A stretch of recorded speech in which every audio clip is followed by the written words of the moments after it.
Hello students, welcome to EPG Pathshala. I am Dr. Savita Sharma from University of Delhi. Today we are going to talk on the module Solar Cells Part 1 under the paper Thin Film Science and Technology. So students, let us see what we are going to learn in this module. First of all, we'll learn about why solar energy conservation is required. Let's firstly we'll have an introduction about why solar energy needs to be conserved. Secondly, we'll study the advantages of solar power generation over other renewable energies. Thirdly, we'll study that what is actually a solar cell and what is the photovoltaic phenomena. Then we'll study the parameters on which solar cell works. Then we'll study that why we need thin film solar cells. Then we'll classify the different types of solar cells and we'll study their advantages and disadvantages. Then we'll study the types of thin film solar cells and their advantages and disadvantages. We'll study the structure and working of thin film solar cells. And in the end, we'll study the merits and demerits of thin film solar cell and the possible applications. So to begin with, let's have an introduction that why do we need to conserve solar energy. While a majority of the world's current electricity supply is generated from fossil fuels such as coal, oil, natural gas, these traditional energy sources face a number of challenges including rising prices, security concerns, over dependence on imports from a limited number of countries which have significant fossil fuel supplies. And then there are growing environmental concerns over the climate change risk associated with power generation using fossil fuels. As a result, and other challenges facing traditional energy sources, government, businesses, and consumers are increasingly supporting the development of alternative energy sources and new technologies for electricity generation. Renewable energy sources such as solar energy, biomass energy, geothermal, hydroelectric, and wind power generation. All these energies have emerged as potential alternatives which address some of these concerns. As opposed to fossil fuels, which draw on finite resources that may eventually become too expensive to retrieve, renewable energy resources are generally unlimited in availability. Solar power generation has emerged as one of the most rapidly growing renewable sources of electricity. Solar power generation has several advantages over other forms of electricity generation. The advantages are listed below. First of all, there is reduced dependence on fossil fuels. That is, solar energy production does not require fossil fuels and is therefore less dependent on this limited and expensive natural resource. Although there is variability in the amount and timing of sunlight over the day, season, and year, a properly sized and configured system can be designed to be highly reliable while providing long-term fixed price electricity supply. The next advantage is environmental changes. Solar power production generates electricity with a limited impact on the environment as compared to other forms of electricity production.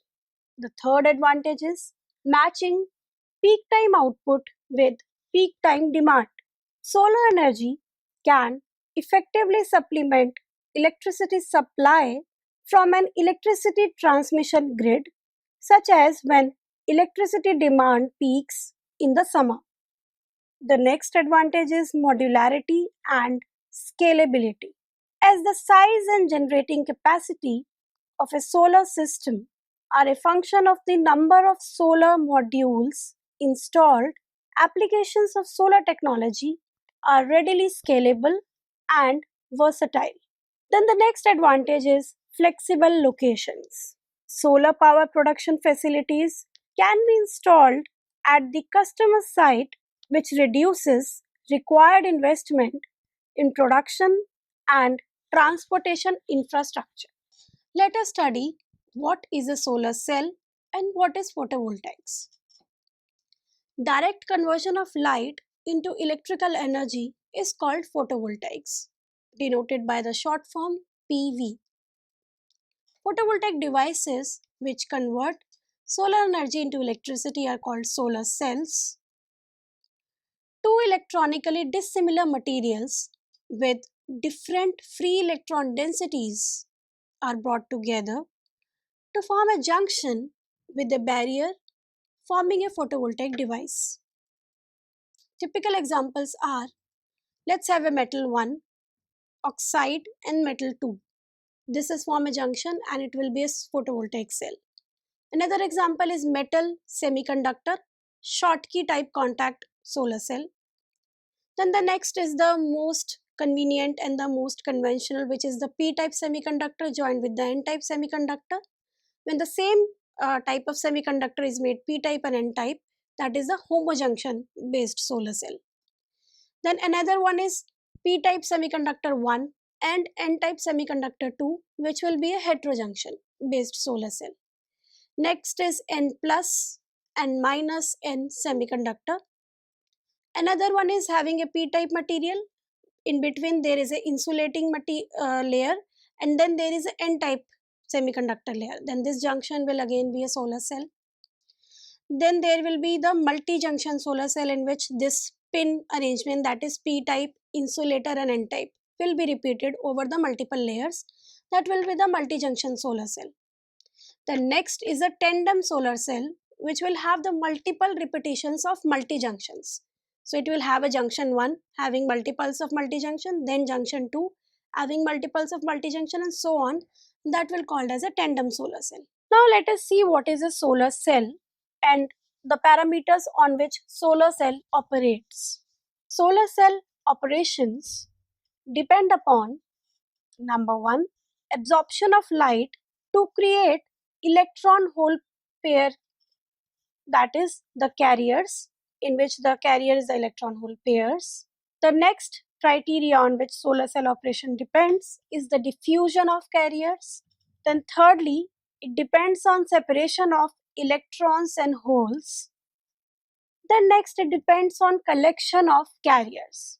A solar cell is a light driven battery with an open current voltage and a short circuit current, maximum power point current and voltage, and a series and a parallel resistance. Solar cell efficiency is given by eta equals to output voltage upon input voltage, या output upon input, which is equals to Im into Vm divided by summation n into h into V, which indirectly equals to ISI or ISC into VIL into Ft divided by summation nh nu, which depends, that means solar cell efficiency depends on quantum efficiency of creation of carriers, effectiveness of separation of carriers before recombination, and collection of the separated carriers.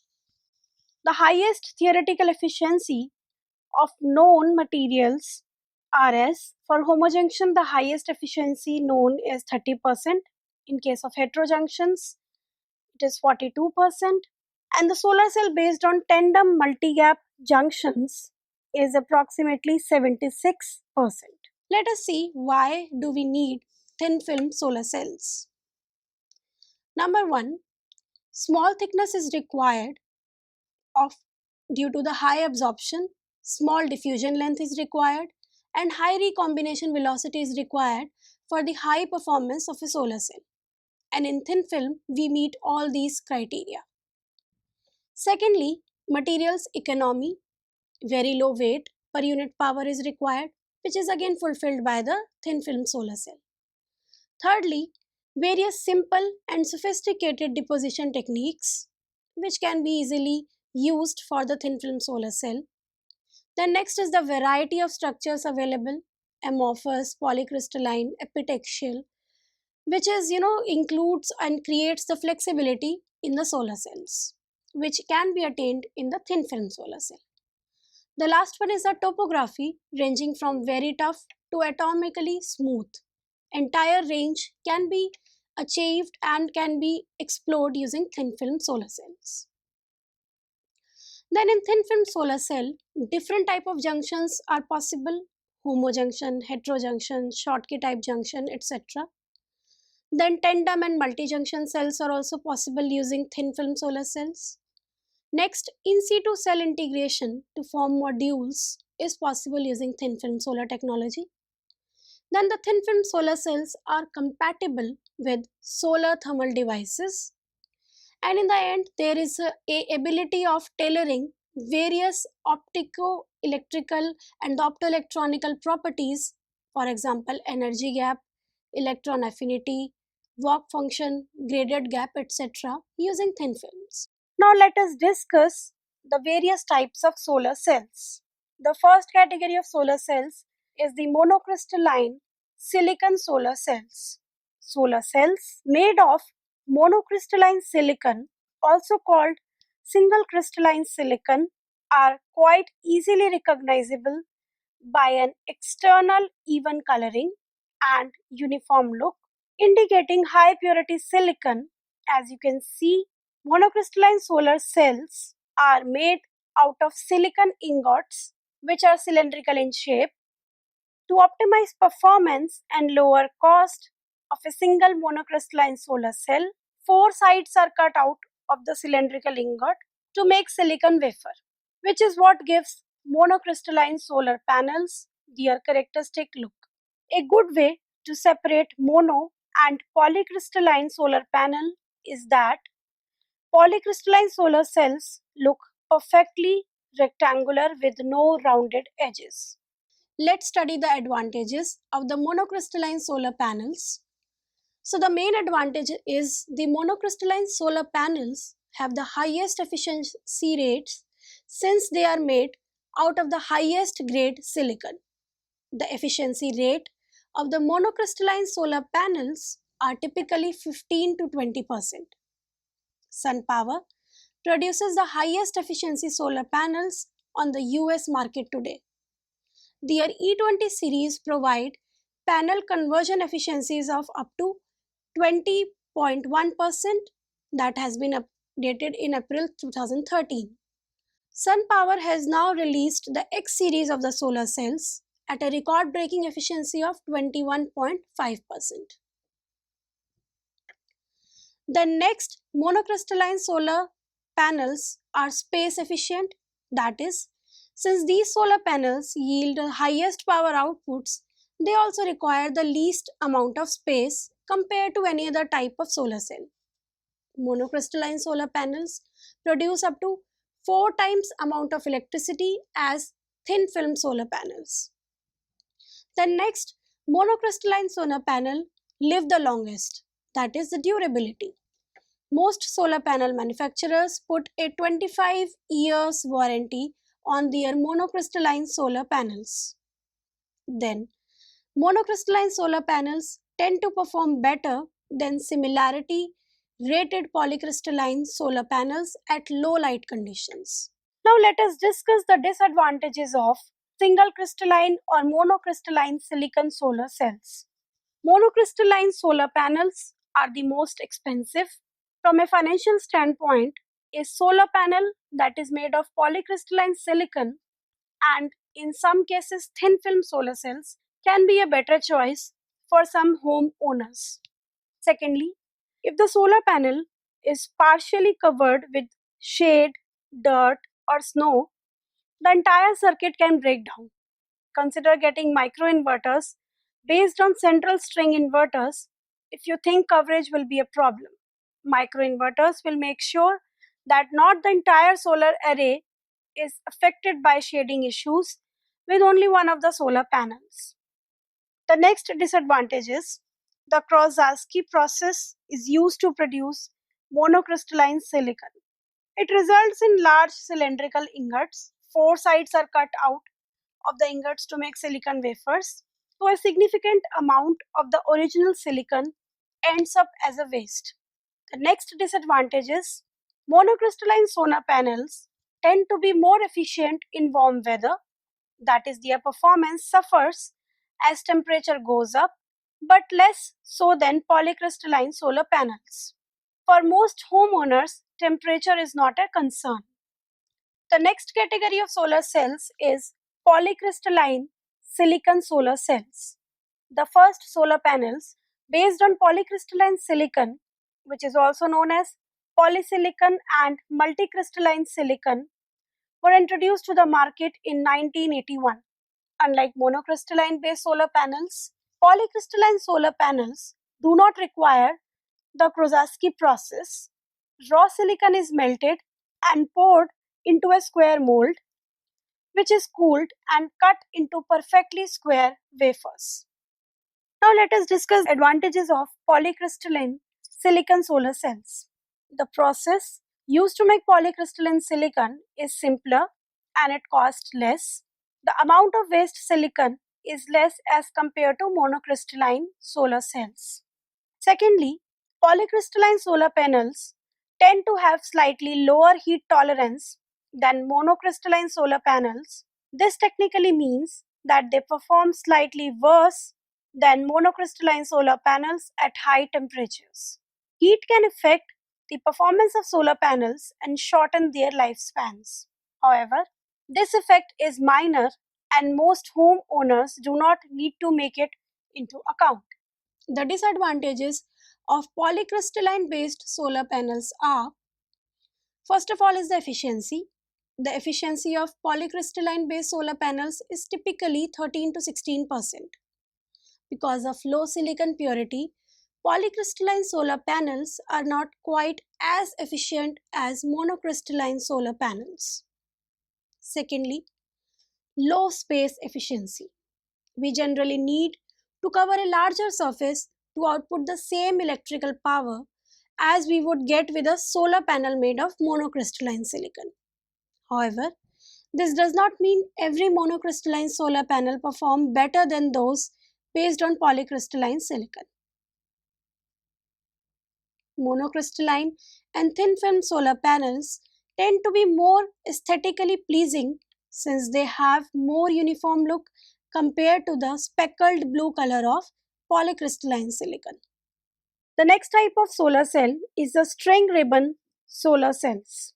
String ribbon solar panels are also made out of polycrystalline silicon. String ribbon is the name of a manufacturing technology that produces a form of polycrystalline silicon. Temperature resistant wires are pulled through molten silicon, which results in very thin silicon ribbons. Solar panels made with this technology looks similar to traditional polycrystalline solar panels.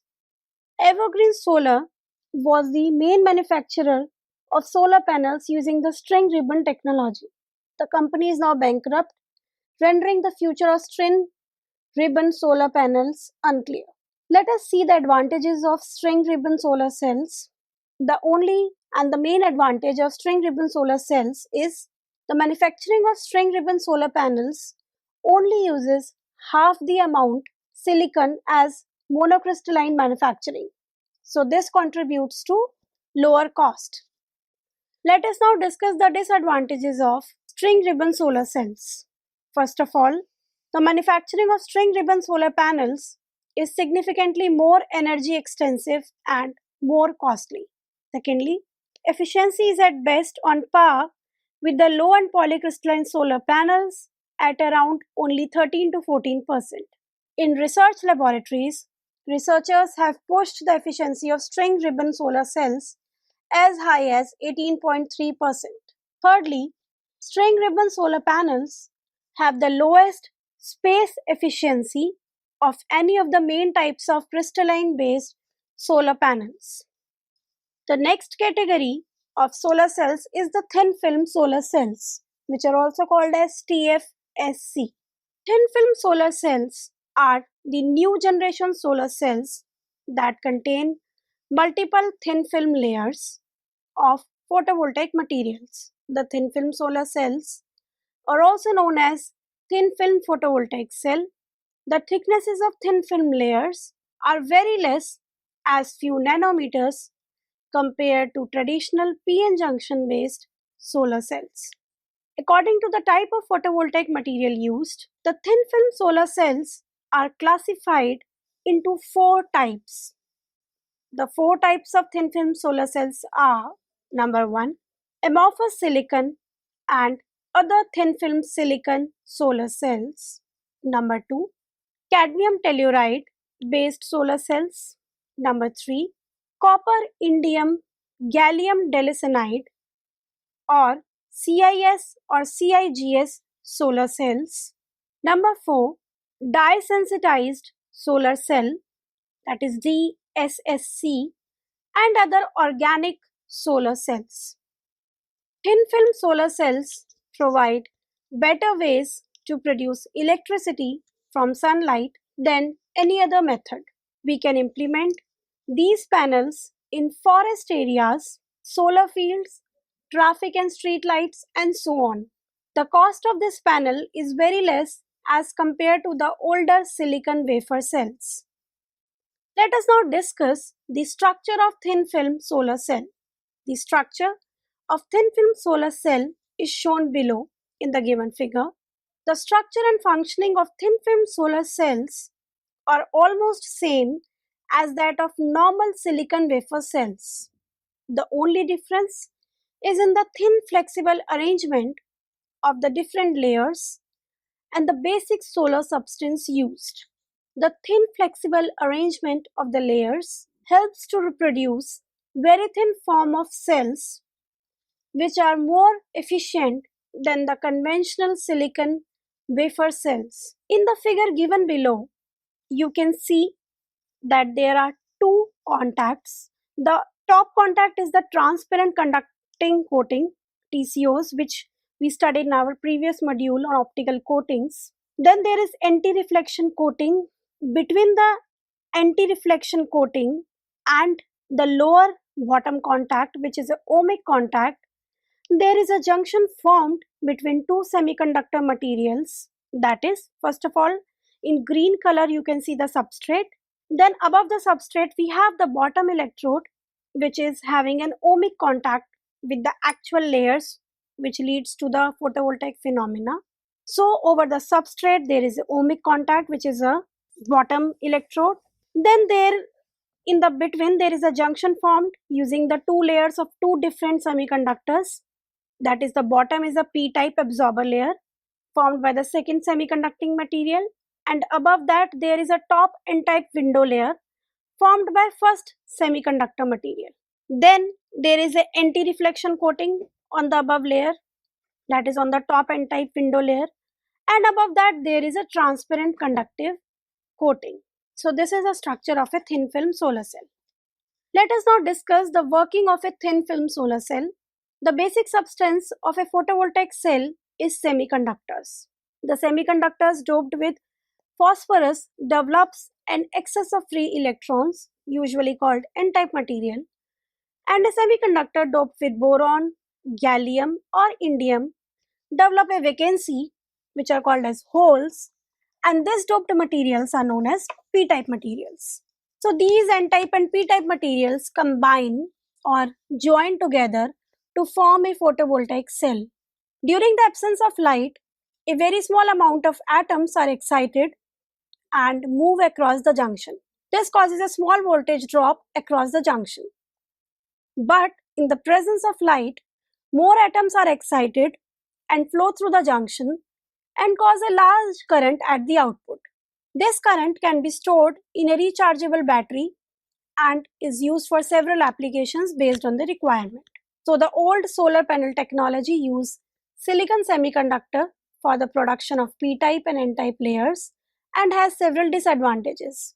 But in the case of thin film layer technology, The silicon semiconductor materials is replaced by either cadmium telluride, that is CdTe, or copper indium gallium diselenide, that is CIGS. You can see in the given figure the basic structure, taking an example of various semiconductor as a thin film solar cell in which there are two electrodes you can see of nickel and aluminium. Then there is zinc oxide layer, CDS layer and CIGS layer, and below there is a substrate. This is a schematic diagram of a CIGS solar cell. Let us study about the various types of thin film solar cell. The first type of the thin film solar cell is the amorphous silicon or ASI solar cell.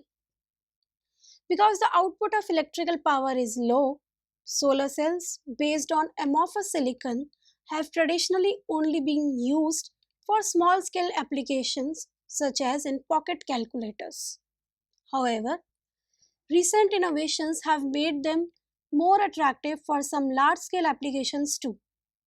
With a manufacturing technique called stacking, several layers of amorphous silicon solar cells can be combined, which results in higher efficiency rates, typically around 6 to 8%.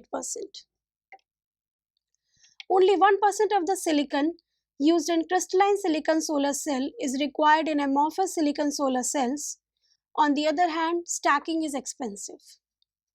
The next type of thin film solar cell is the cadmium telluride, that is CdTe solar cells.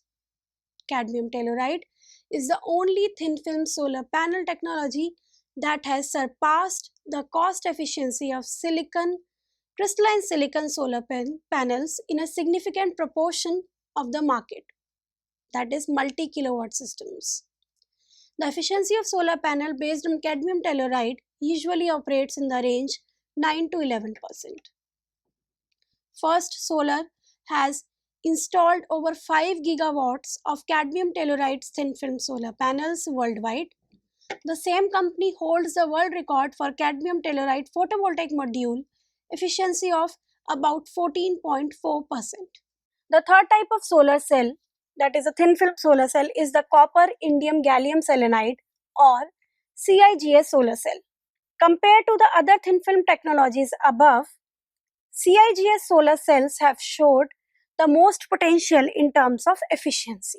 These solar cells contain less amounts of the toxic material, that is the cadmium, which is found in cadmium telluride solar cells.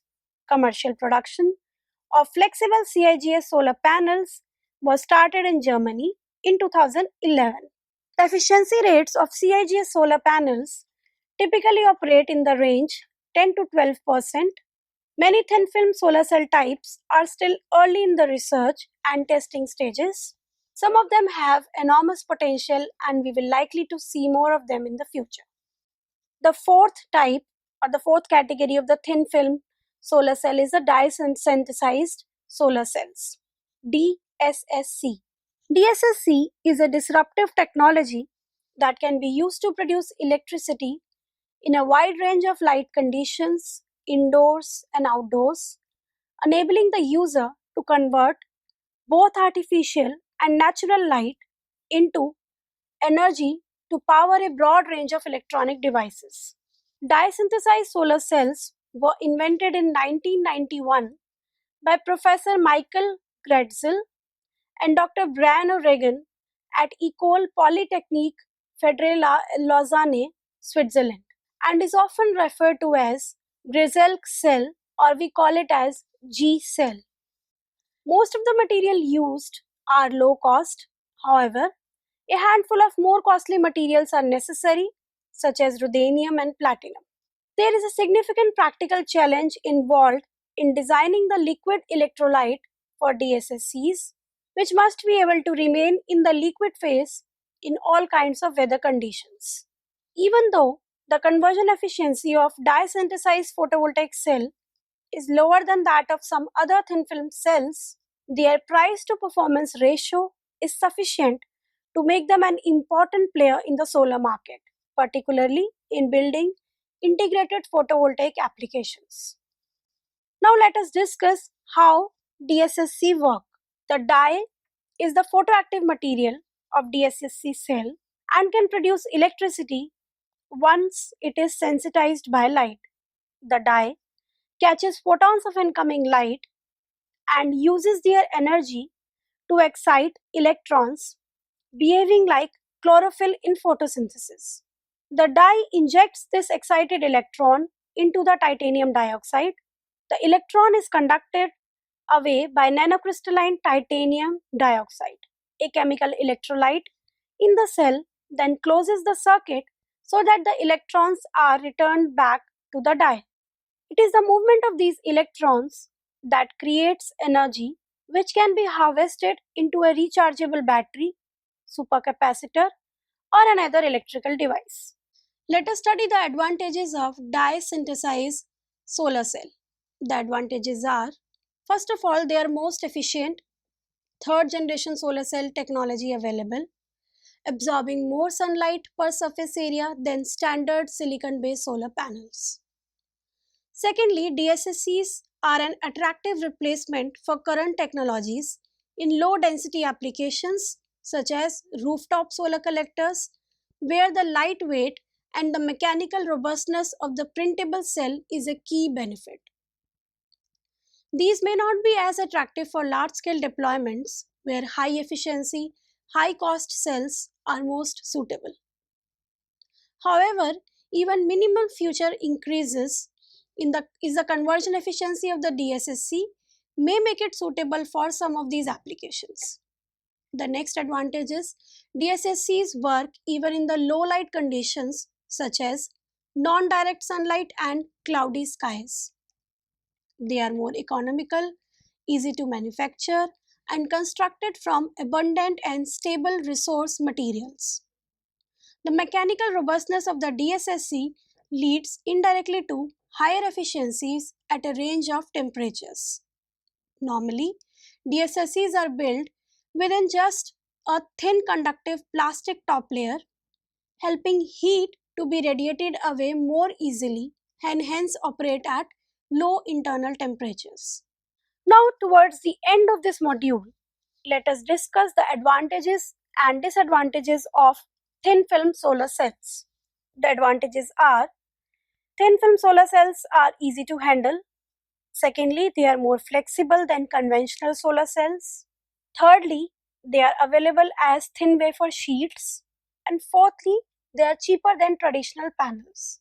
The disadvantages of thin film solar cells are, number one, the less efficiency, that is only 20 to 30% of light are converted into electricity. Secondly, the complex structure. Third, they need to be very careful in handling. And lastly, thin film solar cell can't be used in astronomical devices. Now let us see the applications where thin film solar cells can be used. Number one, thin film solar cell can be used in electronic powering circuits. Secondly, they can be used in home light applications. And lastly, they can be used in solar fields. So students, let us now summarize what we have learned in this module. First of all, we saw that why an energy conservation is required in today's world. Secondly, what are the advantages of solar power generation over other renewable energies? Then we studied that what is a solar cell and what is a photovoltaics phenomena and the parameters on which the solar cell works. Next, we studied in detail that why thin film solar cells are better and they are required. Then we studied the various types of solar cells and their advantages and disadvantages. We studied the different types of thin film solar cells and their advantages and disadvantages. Then we studied in detail the structure and working of thin film solar cells. And in the end, we studied the merits, demerits of the thin film solar cells and their possible applications. Thank you.